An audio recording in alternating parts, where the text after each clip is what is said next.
শীত এলেই বাড়ে চুল পড়ার বিড়ম্বনা।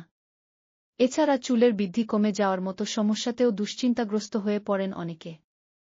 অন্তর্নিহিত স্বাস্থ্য সমস্যা, ঋতু পরিবর্তন, ক্ষতিগ্রস্ত চুলের ফলিকল বা সঠিক পুষ্টির অভাবে পড়তে পারে চুল।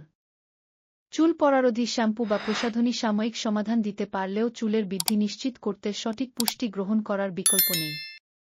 চুলের বৃদ্ধির জন্য জিঙ্ক কেন অপরিহার্য? জিঙ্ক একটি অপরিহার্য খনিজ যা কোষ বিভাজন, ডিএনএ সংশ্লেষণ এবং চুলের ফলিকল সহ টিস্যুগুলোর মেরামতে গুরুত্বপূর্ণ ভূমিকা পালন করে। এটি হরমোনের মাত্রা নিয়ন্ত্রণ করে, বিশেষ করে অ্যান্ড্রোজেন, যা চুলের বৃদ্ধির ধরন উন্নত করতে সাহায্য করতে পারে। তাছাড়া জিঙ্ক খাওয়ার ফলে সেবাম তৈরি হয়। এটি প্রাকৃতিক তেল যা মাথার ত্বককে ময়েশ্চারাইজ করে এবং চুল স্বাস্থ্যোজ্জ্বল রাখে।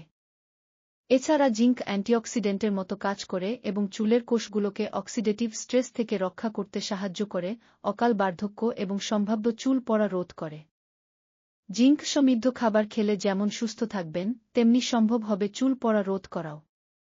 আসুন জেনে নেই চুলের স্বাস্থ্য ভালো রাখতে জিঙ্ক সমৃদ্ধ কোনো খাবার খাবেন সে সম্পর্কে।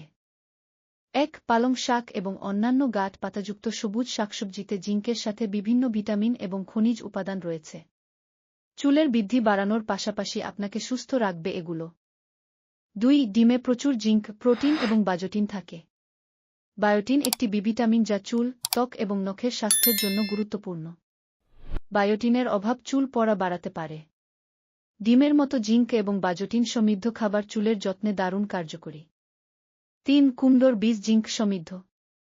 এগুলো সালাদ, দই বা স্ন্যাক হিসেবে যোগ করে ডায়েটে অন্তর্ভুক্ত করতে পারেন। ৪. মসুর ডাল জিঙ্কের উদ্ভিদভিত্তিক উৎস। এগুলো প্রোটিন, আয়রন এবং অন্যান্য পুষ্টিতেও সমৃদ্ধ যা চুলের পাশাপাশি ভালো রাখে শরীরও। ৫. ছোলা জিঙ্কের আরেকটি উদ্ভিদভিত্তিক উৎস। এগুলো সালাদ, সুপে অন্তর্ভুক্ত করতে পারেন। এছাড়া সাইড ডিশ হিসেবেও পরিবেশন করতে পারেন ছোলা। ৬. কাজু হল এক ধরনের বাদাম যা জিঙ্ক সমৃদ্ধ। এগুলো আয়রন এবং বায়োটিনের মতো অন্যান্য পুষ্টিরও একটি ভালো উৎস। ৭. দইসহ দুগ্ধজাত পণ্যে জিঙ্ক থাকে। দই প্রোবায়োটিকও সরবরাহ করে যা মাথার ত্বক ভালো রাখে।